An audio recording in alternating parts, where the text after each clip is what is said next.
Shalom saudara-saudara, saya sangat bersyukur pada hari ini kita boleh kembali lagi beribadah di gedung gereja. Sudah lama kita online dan kita saatnya kembali dipulihkan oleh Tuhan dalam ibadah ini. Ya. Mungkin ada banyak teman-teman kita yang tidak hadir pagi hari ini, mungkin berlibur atau ada masalah di luar pulau, di luar kota. Ya, tapi kita percaya semua yang tidak hadir di gedung ini masih bisa juga mengikuti ibadah secara online, streaming. Dan kami percaya berkat yang sama juga akan tercurah pada teman-teman semua yang tidak bisa hadir di gedung ini. Pada hari ini, ya, firman Tuhan yang akan saya sampaikan panjang bulan November ini adalah hidup dalam mujizat Tuhan. Hidup dalam mujizat Tuhan. Ini layarnya agak gangguan, tadi nggak apa-apa. Besok kita panggil tukang servis dan akan kembali baik lagi. Ya. Tetapi tidak mengurangi perhatian kita untuk melihat layar ya. Semua bisa lihat layar ya. Hidup di dalam mujizat Tuhan. Mujizat adalah sesuatu bagi manusia mustahil dan tidak mungkin terjadi, namun terjadi. Itu mujizat. Ya, misalnya orang lumpuh berjalan, orang buta melihat, ya, orang yang kita doa pengen apa yang kita nggak mampu dan Tuhan berikan. Itu mujizat. Tetapi banyak anak-anak Tuhan berkata, "Pak, itu kan dulu, Pak. 2000 tahun lalu ada mujizat. Waktu ada Yesus, banyak mujizat. Orang sakit disembuhkan, orang mati dibangkitkan, orang yang nggak punya apa-apa diberikan pada Tuhan. Bahkan roti 5 roti 2 ikan menjadi banyak sekali. Air menjadi anggur. Pak, itu kan 2000 tahun lalu. Dan bahkan kita nggak pernah, Pak, mengalami mujizat Tuhan. Justru yang kita alami adalah badai hidup, masalah-masalah hidup. Sepanjang COVID-19 ini, Pak, saya malah belum merasakan mujizat Tuhan. Saudara, mujizat Tuhan dulu, sekarang, dan seterusnya selalu ada. Karena apa, saudara? Kita tidak percaya lagi pada Tuhan. Tidak percaya lagi pada firman Tuhan. Maka hari ini kita belajar bagaimana kita bisa hidup dalam mujizat Tuhan. Ada langkah-langkahnya. Mari kita buka ya. Yosua pasal 3 ayat 5 sampai 17. Ya, enggak apa-apa ya saudara, saya bacakan juga. Demikian firman Tuhan. Berkatalah Yosua kepada bangsa itu, kuduskanlah dirimu sebab besok Tuhan akan melakukan perbuatan yang ajaib di antara kamu. Ayat 6. Dan kepada para imam itu Yosua berkata demikian, angkatlah tabut perjanjian dan menyeberanglah di depan bangsa itu. Maka mereka mengangkat tabut perjanjian dan berjalan di depan bangsa itu. Ayat 7, dan Tuhan berfirman pada Yosua, pada hari inilah aku mulai membesarkan namamu. Siapa yang membesarkan nama Yosua? Tuhan. Yosua dipromosikan ya. Pada hari inilah aku mulai membesarkan namamu di mata seluruh orang Israel. Supaya mereka tahu bahwa seperti dahulu aku menyertai Musa, demikianlah aku akan menyertai engkau. Maka kau perintahkanlah kepada para imam pengangkat tabut perjanjian itu. Demikian. Setelah kamu sampai ke tepi air sungai Yordan, haruslah kamu tetap berdiri di sungai Yordan itu. Lalu berkatalah Yosua kepada orang Israel, datanglah dekat dan dengarkanlah firman Tuhan Allahmu. Lagi kata Yosua, dari hal inilah akan kamu ketahui bahwa Allah yang hidup ada di tengah-tengah kamu, dan bahwa sungguh-sungguh akan dihalaunya orang Kanaan, orang Het, orang Hewi, orang Feris, orang Girgasi, orang Amori, dan orang Yebus itu dari depan kamu. Sesungguhnya tabut perjanjian Tuhan semesta bumi berjalan menyeberang di depan kamu masuk ke sungai Yordan. Maka sekarang pilihlah 12 orang dari suku-suku Israel, seorang dari tiap-tiap suku. Segera sesudah kaki para imam pengangkat tabut Tuhan, Tuhan semesta bumi berhenti di dalam air sungai Yordan, maka air sungai Yordan akan terputus. Air yang turun dari hulu akan berhenti mengalir menjadi bendungan. Ayat 14. Ketika bangsa itu berangkat dari tempat perkemahan mereka untuk menyeberangi sungai Yordan, para imam pengangkat tabut perjanjian itu berjalan di depan bangsa itu. Segera sesudah para pengangkat tabut itu sampai ke sungai Yordan, dan para imam mengangkat tabut itu, mencelupkan kakinya ke dalam air di tepi sungai Yordan. Sungai Yordan itu sebak sampai meluap sepanjang tepinya selama musim menuai. Maka berhentilah air itu mengalir. Air yang turun dari hulu melonjak menjadi bendungan jauh sekali di dekat Adam, kota yang terletak di sebelah Sartan, dan air yang turun ke laut Araba itu, yaitu laut asin, terputus sama sekali. Lalu menyeberanglah bangsa itu di tentangan Yeriko. Tetapi para imam pengangkat tabut perjanjian Tuhan itu tetap berdiri di tanah yang kering, di tengah-tengah sungai Yordan, sedang seluruh bangsa Israel menyeberang di tanah yang kering sampai seluruh bangsa itu selesai menyeberangi sungai Yordan. Saudara, ini ayat cukup panjang. Ini Yosua yang sebelum menerima mujizat Tuhan, yaitu dia dipromosikan Tuhan sebelum dia menyeberang sungai Yordan seperti berjalan tanah kering, sebelum masuk ke Yeriko. Tuhan berkata, kuduskanlah dirimu. Ya saudara, kita ada 7 langkah untuk hidup dalam mujizat Tuhan yang saya bahas sepanjang bulan ini. Dan hari ini saya hanya bahas 1 poin saja. Kalau saya bahas 7 langkah, kita pulangnya malam saudara. Ya, jadi saya hanya bahas 1 langkah saja. Kita buka ayat yang pertama. Ya, hidup dalam kekudusan. Saat pertama, berkatalah Yosua kepada bangsa itu, kuduskanlah dirimu, sebab besok Tuhan akan melakukan perbuatan yang ajaib di antara kamu. Jadi saudara, bangsa Israel dijanjikan hidup yang berkelimpahan. Ya, hidup berkelimpahan di tanah Kanaan, berkelimpahan susu dan madunya. Tetapi sebelum masuk ke tanah Kanaan, yang hidup berkelimpahan itu diperhadapkan oleh apa? Sungai Yordan. Ya. Bagaimana menyeberang sungai Yordan? Dan di sini Tuhan membuat mujizat. Ya. Yosua berkata, kuduskanlah dirimu, sebab besok Tuhan akan melakukan perbuatan yang ajaib. Jadi langkah pertama untuk menerima mujizat Tuhan adalah menguduskan atau membuat hidup kita kudus, saudara. Ya. Dan 7 langkah itu akan kita bahas semua bulan ini, tapi hari ini kita 1 saja. Langkah pertama adalah menguduskan diri. Apa arti menguduskan diri? Arti pertama adalah, yakni artinya kados, ya, dipisahkan, dikhususkan untuk Tuhan. Itu arti menguduskan diri. Arti kedua adalah proses pembersihan, pemurnian dari kejahatan kita, dari dosa-dosa kita. Itu kekudusan. Jadi menguduskan diri, saya artikan adalah kita menjauhi dosa, ya, meninggalkan dosa, meninggalkan kejahatan, dan kita hidup di dalam Tuhan. Hidup melekat bersama-sama Tuhan. Yosua berkata, kuduskanlah dirimu. Besok engkau akan terima mujizat. Sungai akan dibelah. Jelas sekali, sebelum menerima mujizat, kita juga harus menguduskan diri kita. Tidak mungkin saudara, kita itu dalam dosa, ya, hidupnya serampangan, hidupnya nggak benar, nggak beres. Kita diberkati, tidak mungkin. Tuhan beri aku uang. Tapi kita juga beres, uang kita untuk foya-foya. Tuhan beri aku rumah. Tapi kita hidupnya nggak beres juga. Nggak bisa saudara. Kita melakukan sesuatu yang bertentangan apa yang kita minta. Tuhan beri aku uang yang banyak. Tapi kita suka judi, suka pergi foya-foya, ya, dugem. Ya nggak bisa. Kuduskan dirimu sendiri. Kamu harus menguduskan diri, ya, berdoa, ya, menguduskan diri, minta ampun. Jadi baru kita bisa diberkati. Selama kita dekat-dekat dengan dosa, melakukan dosa, Tuhan tidak memberikan mujizat. Kita tinggal di dalam Tuhan, maka kita tinggal di dalam mujizat Tuhan. Bangsa Israel, Yosua ini, bangsa Israel, kuduskanlah dirimu. Besok Tuhan akan memberi mujizat yang besar. Bangsa Israel semua menguduskan diri, saudara. Yohanes 15 ayat 7 mengatakan demikian. Jikalau kamu tinggal di dalam aku dan firmanku tinggal di dalam kamu, mintalah apa saja yang kamu kehendaki dan kamu akan menerimanya.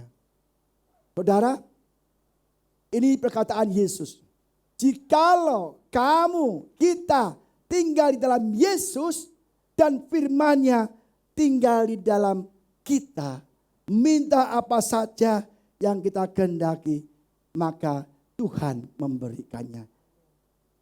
Tuhan yang berjanji, Tuhan yang menggenapi saudara. Tetapi apakah kita sudah hidup dalam Tuhan? Apakah kita sudah hidup dalam Kristus? Firman-Nya ada nggak pada kita?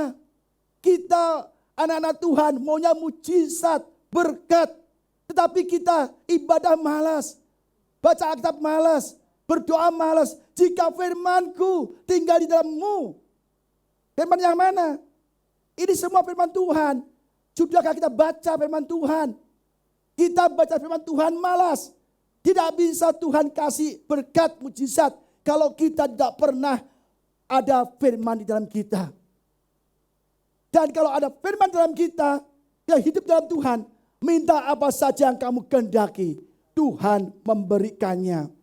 Jadi kita harus menguduskan diri, memisahkan diri dari dosa, dari orang-orang yang berdosa, dan kita membaca firman Tuhan, maka Tuhan akan melawat kita, saudara. Melawat kita, dan kita akan diberkati, kita hidup dalam puja Tuhan. Ulangan 23 ayat 14, saya bacakan mungkin karena ini mungkin banyak putus-putus. Ulangan 23 ayat 14. Sebab Tuhan Allahmu berjalan dari tengah-tengah perkemahanmu untuk melepaskan engkau, menyerahkan musuhmu kepadamu. Sebab itu haruslah perkemahanmu itu kudus, supaya jangan ia melihat sesuatu yang tidak senonoh di antara kamu lalu berbalik daripadamu. Tuhan berkata, aku berjalan di tengah-tengah perkemahanmu. Aku akan berjalan di tengah-tengah perkemahanmu, di dalam rumahmu. Tetapi kuduskanlah perkemahanmu itu.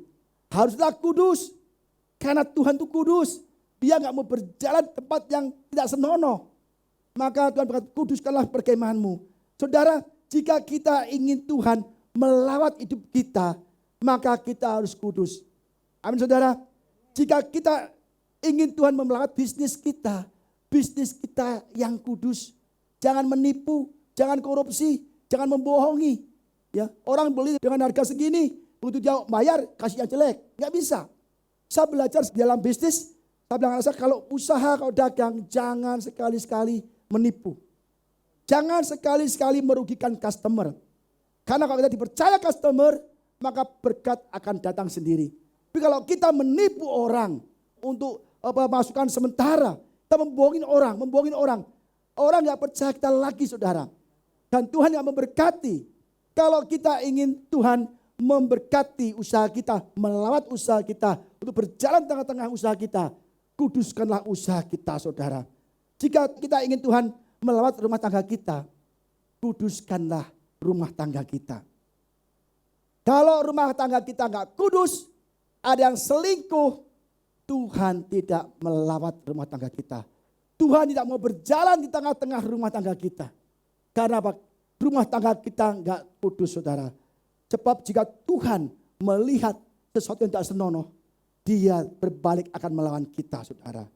Jika di rumah tangga kita ada perselingkuhan, ada rame-rame berantem melulu, ribut melulu, Tuhan tidak mau berjalan di tengah-tengah rumah tangga kita.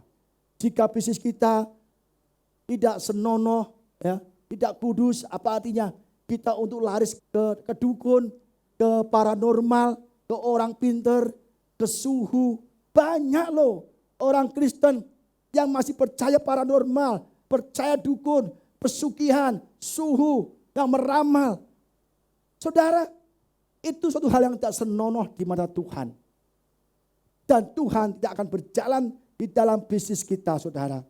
Jadi kita lihat kalau kita percaya Tuhan, apapun yang kita minta Tuhan akan berikan, saudara. Ya, Bilangan 11 ayat 18. Demikian firman Tuhan.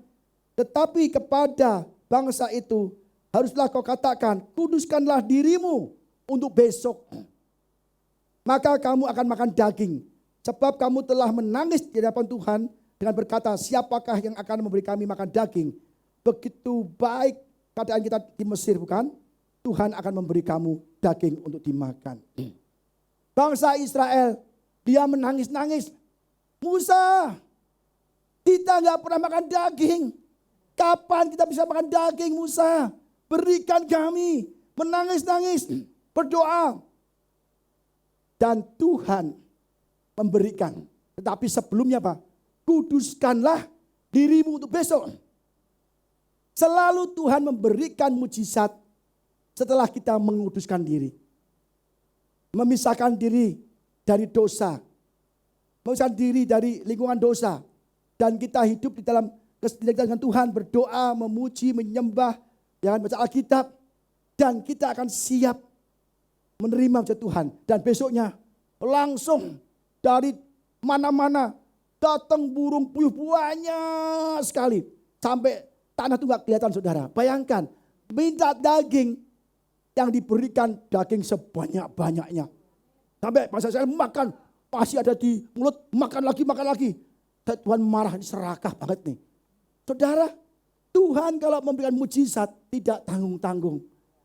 Apa yang tidak pernah kita pikirkan, apa yang tidak pernah kita lihat, apa yang tidak pernah kita dengar dan timbul dalam hati, Tuhan berikan.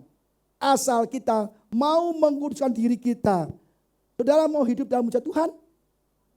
Amin. Hiduplah dalam kekudusan. Melekat dengan Tuhan. Nah, kepada siapa kita melekat itu menentukan. Kepada Tuhan atau kepada hantu. Nah, Tuhan dari lawan arah hantu. Jika melekat dengan Tuhan, maka Tuhan akan memberkati kita. Kalau kita melekat dengan hantu, Tuhan malah pergi dari kita. Ya, jadi kepada siapa kita bergaul itu menentukan hidup kita, saudara. Ya, jadi kita tidak bisa dong berkata kan aku baik sama semua orang, baik sama Tuhan, baik sama setan. Nggak bisa, saudara. Setan dan hantu atau hantu dan Tuhan itu berlawanan. Dan tujuannya pun berlawanan. Misinya pun berlawanan. Kita lihat ayatnya, saudara. Yohanes 10:10. Pencuri datang hanya untuk mencuri dan membunuh dan membinasakan. Aku datang, Yesus datang supaya mereka punya hidup dalam kelimpahan. Jadi jelas lain. Yesus datang memberikan kelimpahan. Hantu datang memberikan kehancuran. Jadi kita tidak bisa bilang, Tuhan, kan aku bisa netral. Aku baik sama Tuhan, baik sama setan. Tuhan kasih berkat. Oh gak bisa. Gak bisa, saudara. Di mana kamu bergaul dengan setan, Tuhan akan mundur. Ingat. Adam dan Hawa diberkati berlimpah-limpah di Taman Eden. Apapun yang Adam dan Hawa butuhkan, semua diberikan. Pohon, tumbuhan, semua diberikan. Apapun yang Adam dan Hawa butuhkan, Tuhan berikan. Tetapi ketika Hawa berkumpul, ngobrol sama ular, hari demi hari sama ular, dihasut-hasut. Akhirnya apa, saudara? Jatuh dalam dosa. Dan ketika dia ikut omongannya ular, akhirnya apa, saudara? Adam dan Hawa diusir dari mujizat Taman Eden. Adam dan Hawa, engkau mati. Mati benar. Mati jasmani, mati rohani. Ya, mati rohani dulu. Baru jasmani nanti umur 930-an dia mati.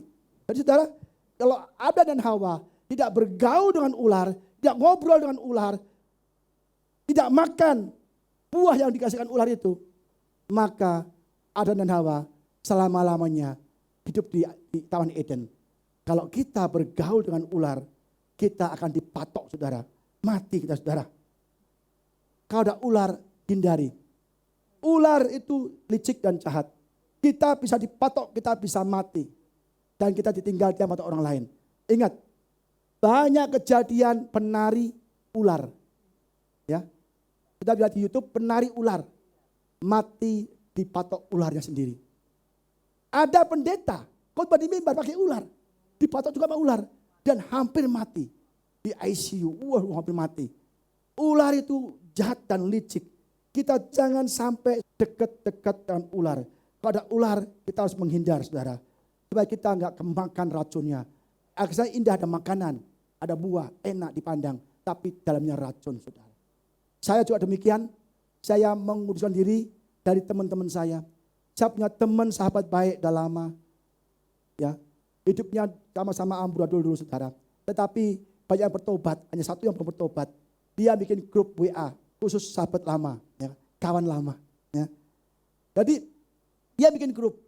Tapi satu orang itu selalu posting foto-foto porno. Foto-foto cewek yang telanjang. Ya, video-video yang tidak senonoh. Saya kasih tahu, jangan posting grup ini. Saya nggak mau. Tapi dia posting lagi. Akhirnya maaf, saya keluar. Saya tinggalkan, saya keluar. Saya keluar saudara, dia SSP Japri. Loh kamu kan harusnya kan kasih tahu aku dong, jangan keluar grup. Kalau aku belum benar, belum bertobat ya kamu yang ngotbai.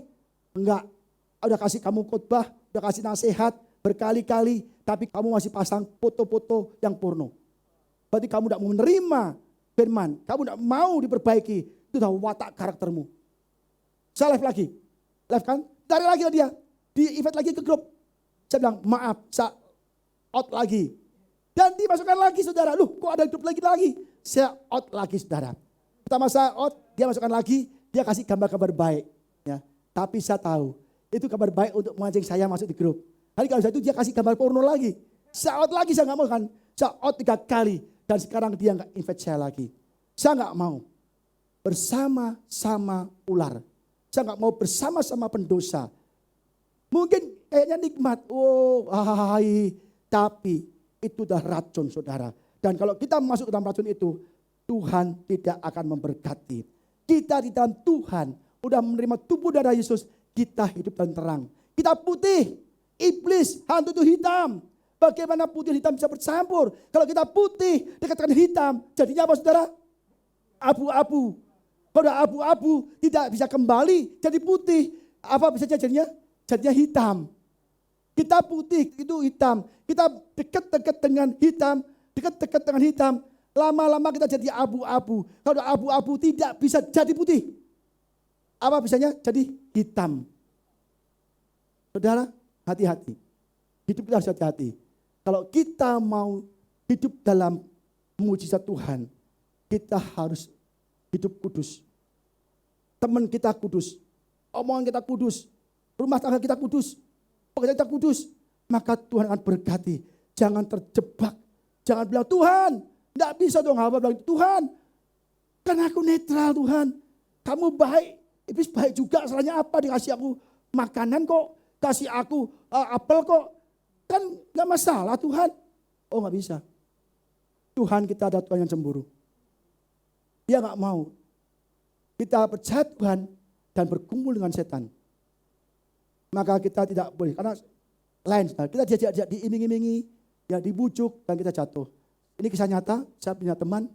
Dia kerjanya bagus. Setia.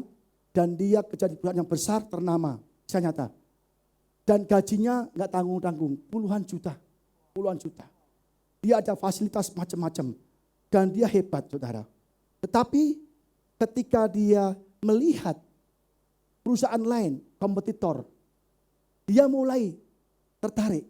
Dan dia ngobrol sama bosnya, sama ownernya. Kompetitor tuh, akhirnya diiming-imingi, udahlah ikut kita lah. Gaji segini, kamu gajinya berapa? Berapa puluh juta. Aku bisa double, cari lebih besar lagi. Kamu dapat mobil, saya kasih lebih bagus lagi. Diiming-iming saudara. Akhirnya temanku itu, dia pindahlah ke perusahaan kompetitornya. Karena dia bergaul, dia ngobrol, ditawari, akhirnya masuklah itu. Pertama enak saudara. Tetapi tidak lebih dari 3 bulan, dia dikeluarkan. Sekarang hidupnya nggak tahu kemana. Sudah enak di perusahaan yang bagus, ternama, semua ada, diberikan. Tapi dia bergaul, dia melirik perusahaan lain yang sama jenisnya. Perusahaannya bilang, oh syukur. Saudara, kadang-kadang kita diberkati, tapi kita melihat orang lain. Hidup kita sudah hidup dalam mujizat Tuhan. Kalau kita hidup dalam kekudusan, memisahkan diri dari pendosa, hidup dalam bersama Tuhan, percayalah saudara, kita sudah mulai hidup dalam mujizat Tuhan. Amin saudara, hati-hati ya. Kita harus benar-benar jaga kekudusan. Yusuf kalau tidak jaga kekudusan, dia tidak sampai istana. Dirayu, dipujuk oleh istri Potifar, ya kan? Bos wanita, ya kan? Kalau Yusuf mungkin mau tidur sama si Potifar, kasih macam-macam, kasih emas, kasih apa kan? Dapat tante Potifar kan enak, kaya. Tapi Yusuf tahu ini bukan dari Tuhan.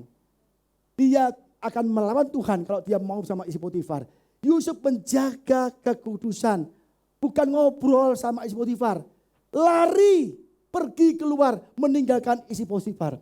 Kalau Yusuf gak lari ke dalam. Waduh saudara, bisa terjebak bujuk rayunya. Akhirnya tidak sampai istana. Saudara, jaga kekudusan. Itu awal dari hidup dalam mujizat Tuhan, saudara. Amin, saudara. Kita mulai hari ini harus benar-benar waspada pada siapa kita berkumpul, pada siapa kita bernaung, dan siapa kita ngobrol akan menentukan hidup kita.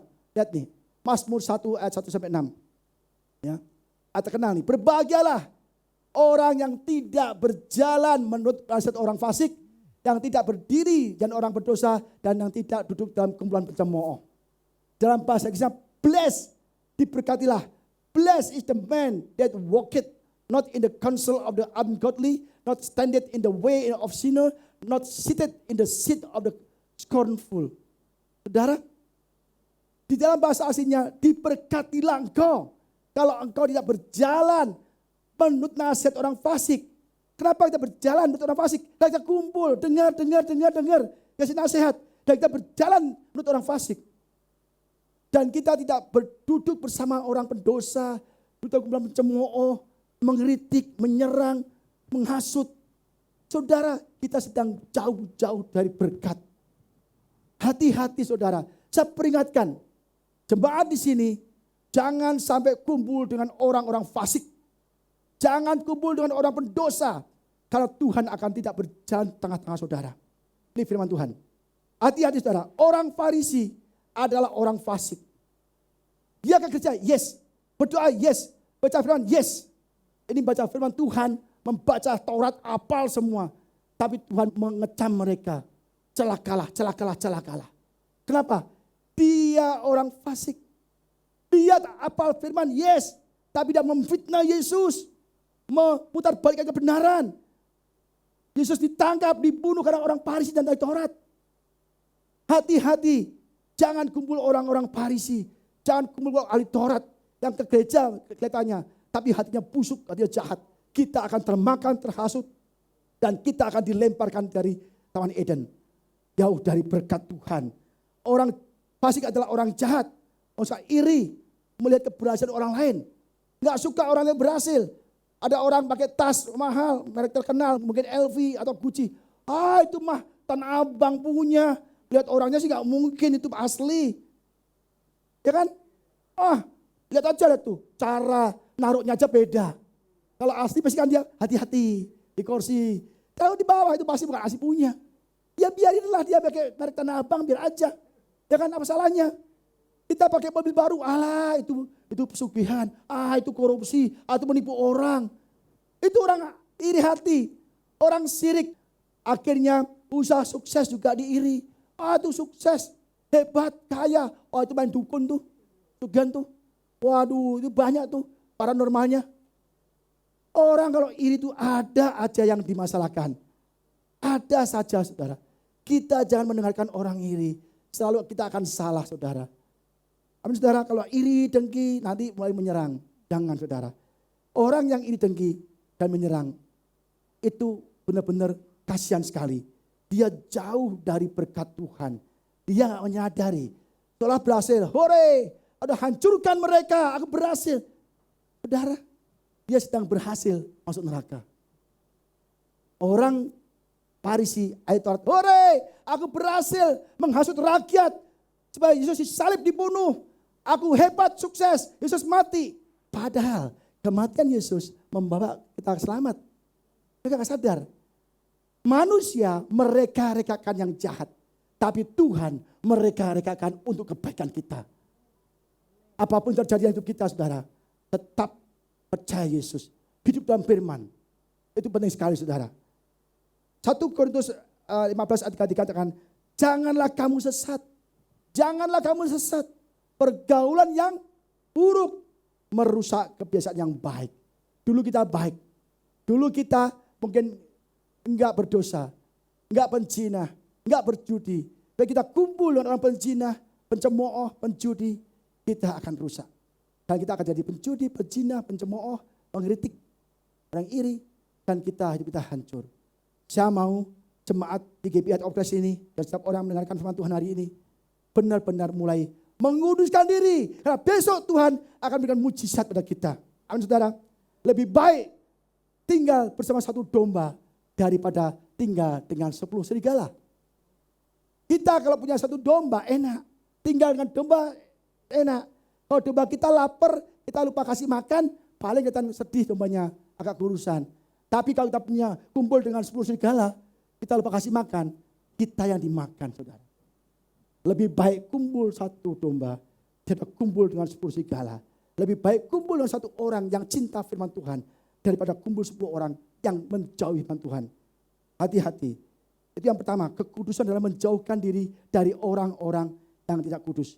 Orang-orang yang pendosa. Kedua, kekudusan adalah mengkhususkan diri untuk Tuhan. Hidup melekat pada Tuhan.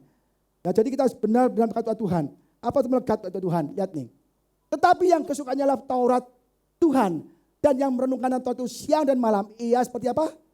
Pohon yang ditanam di tepi aliran air. Yang menghasilkan buahnya pada musimnya. Yang tidak layu daunnya. Apa saja yang dibuatnya berhasil. Kalau kita hidup dalam Tuhan. Di dalam firman-Nya. Kita seperti pohon yang ditanam di tepian air. Kita selalu berbuah, berbunga, bahkan daunnya nggak pernah layu. Di masa pandemik ini, saudara, banyak orang kehilangan pekerjaan, banyak orang susah, banyak orang kekurangan uang, banyak orang butuh duit. Mereka susah. Tapi kita yang hidup di dalam Tuhan, yang merenungkan Taurat Tuhan siang dan malam, hidup kita akan tetap diberkati. Kita akan tetap hidup di dalam mujizat Tuhan walau berjalan di tengah-tengah padang gurun, saudara. Saya sudah alami semua, saudara. Udah alami. Jadi saudara harus juga mengalami. Karena saya percaya penuh dengan firman Tuhan. Tuhan, PSBB besok bulan, 2 bulan, setahun, 2 tahun, 3 tahun. Saya percaya Engkau akan kirimkan mana dari surga.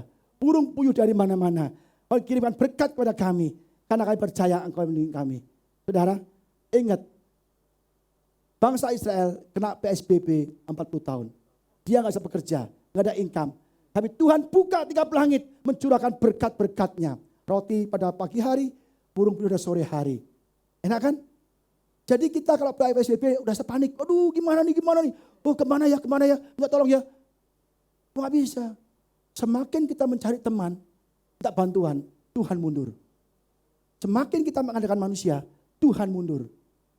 Kita harus hidup dalam firman Tuhan. Saya benar-benar cinta firman Tuhan. Saya tiap hari selalu baca firman Tuhan. Ini adalah sumber hidup saya. Sumber berkat, mujizat, keselamatan. Saudara mohon jemaat GPI Opres ini harus punya firman Tuhan. Katanya Heart of Christ, kok gak ada firman Tuhan, di mana? Jadi kalau kita punya firman Tuhan, hidup dalam firman Tuhan, kita akan dibuat seperti pohon yang tepi di aliran sungai. Apapun yang kita perbuat, dibuat Tuhan berhasil dan beruntung. Amin saudara? Amin ya, benar ya? Jangan gini-gini aja ya. Lakukan loh, benar loh. Ya. Kita senang kalau bilang amin itu mendengar. Ya. Tapi juga dilakukan. Kalau mendengar ya dilakukan cuma saudara. Ya. Apa akibatnya kalau kita berkumpul dengan orang fasik? Kita lihat. Bukan demikian orang fasik. Ya. Mereka seperti sekam yang ditiupkan angin. Sebab itu orang fasik tidak akan tahan lama dalam penghakiman. Begitu pula orang berdosa dalam perkumpulan orang benar. Kalau Tuhan mengenal jalan orang benar, tapi jalan orang fasik menuju kebinasaan. Jelas kan? Kalau kita tahu orang fasik ujungnya mati ke neraka. Mengapa kita ikut saudara? Ikutlah orang yang diberkati Tuhan. Ikutlah orang yang cinta Tuhan. Ikutilah orang yang pelayanan. Ikutilah orang yang memuji menjawab Tuhan. Maka saya rindu setiap jemaat juga bisa melayani Tuhan. Tempat ini melayani Tuhan. Jadi jangan kita melayani Tuhan, Pak, kok gak dibayar Pak? Aduh saudara, sudah selamat. Hari ini juga sehat karena Tuhan. Aduh Pak, kok saya kesana kesini, kok gak dikasih apa-apa Pak? Ya ampun saudara, saudara sedang menuju kebinasaan. Jangan. Saya melayani Tuhan dengan sungguh-sungguh hati, segenap hati saya saudara. Pak bisa gak doain orang, saya doakan. Pak saya ke gang, saya ke gang. Bahkan saya keluar pulau. Saya bayar sendiri. Saya mau ke Sangir, ujung Manado sana. Bayarnya mahal, saya berangkat. Kenapa? Di sana pesta? Enggak. Berjemur? Enggak. Pancing? Enggak. Tapi melayani gereja-gereja kecil. Di pedalaman. Saya melakukan. Tuhan, enggak Tuhan. Enak di Greenfield dong, enak di rumah dong. Semua ada. Makan enak 3 kali sehari. Kemanapun bisa. Oh tidak saudara. Saya menyalipkan daging saya. Saya enggak mau lagi hidup macam-macam. Saya mau khusus untuk Tuhan. Karena saya percaya Tuhan itu yang baik sama kita. Memberkati kita berlimpah-limpah. Gereja ini diberkati Tuhan. Saya berdoa Tuhan, kita perlu stabilizer. Harganya mahal 60 juta. Saya enggak ada uang. Tuhan berikan. Saya lagi berdoa lagi untuk genset. Mungkin harganya sekitar 250 juta. Lagi doa, Tuhan saya percaya memberikan. Jadi apa yang kita kehendaki, Tuhan memberikan. Asal kita hidup dalam Tuhan dan firman-Nya ada dalam kita. Amin saudara. Ya, jadi hari ini kita belajar, orang yang suka berbuat dosa, dia tidak akan pernah menerima anugerah Tuhan. Kalau kita hidup di dalam dosa, hidup yang tidak sesuai firman Tuhan, jangan doa-doa minta mujizat. Jangan. Kita lakukan dulu tuh Tuhan yang terbaik. Berdoa, ibadah, hidup dalam kebenaran Tuhan. Kuduskan diri kita, jauhkan dari dosa. Maka kita bisa minta Tuhan mujizat. Orang yang jahat hatinya tidak bisa menerima mujizat. Uang bisa kaya? Bisa. Orang jahat bisa kaya? Bisa. Tapi kekayaannya menghancurkan keluarganya, menghancurkan hidupnya, dan akhirnya masuk ke neraka. Saudara, kita harus benar-benar hidup sesuai firman Tuhan. Jangan iri masih sama kita. Jangan dengki. Jangan serakah. Jangan menyerang orang lain. Semakin diserang, kita semakin senang. Karena Tuhan akan membela kita, berkati kita. Tapi yang menyerang sedang kehilangan berkat. Pekerjaan, rumah tangga, kami sejahtera semua hilang saudara. Saya pesan pada saudara semua, ya, kalau kita siap hidup dalam mujizat Tuhan, langkah pertama adalah kuduskan diri. Yang kita baca tadi ayat pertama itu ada 7 poin. Saya baca semua, bahas semua, kita pulangnya nanti malam. Gak bisa pulang-pulang, kasihan saudara. Jadi langkah pertama adalah menguduskan diri. Ya. Pisahkan diri kita dari yang jahat, dari orang-orang jahat, dari orang yang iri, dari orang dengki. Kedua, dekatkan diri kita kepada Tuhan. Saya percaya, itu langkah pertama. Langkah pertama sudah lakukan, saudara sudah mulai hidup dalam mujizat Tuhan. Dan langkah kedua akan lebih hebat lagi. Pak Petrus langkah pertama udah berjalan di atas air. Langkah ketiga, keempat, kelima, dia kembali melihat situasi lingkungan dan dia tenggelam lagi. Ingat saudara. Amin saudara. Hari ini kita belajar satu langkah. Hidup dalam kudus. Ya. Mari kita bangkit berdiri saudara. Kita akhiri firman Tuhan hari ini. Bab ini panjang. Kalau saya teruskan ini bisa sampai 4 jam lagi. Ya. Maka saya kasih satu persatu langkah demi langkah. Saudara bisa belajar dulu. Gak bisa Pak Jetro tuh ngajar keyboard pada orang langsung 10 lagu. Stres orangnya. Hah? Langsung 10 lagu gak bisa. Lagu satu tuh ya. Twinkle, twinkle, little star. Hafalin. Sampai bisa tambah lihat note. Tak kasih lagu kedua. Langsung kasih lagu 10. Orang stres saudara. Gak bisa. Langkah pertama apa saudara? Menguduskan diri kita. Jauhi dosa, jauhi pendosa, dan dekati Tuhan. Hidup dalam Tuhan. Dan kita akan menerima mujizat Tuhan yang berlimpah-limpah. Mujizat masih ada sampai hari ini dan selama-lamanya. Bergantung kita. Apakah kita mau hidup dalam Tuhan atau kita mau hidup dalam hantu? Terserah saudara. Kalau sudah mau hidup dalam Tuhan, pasti sudah hidup dalam mujizat Tuhan. Amin saudara.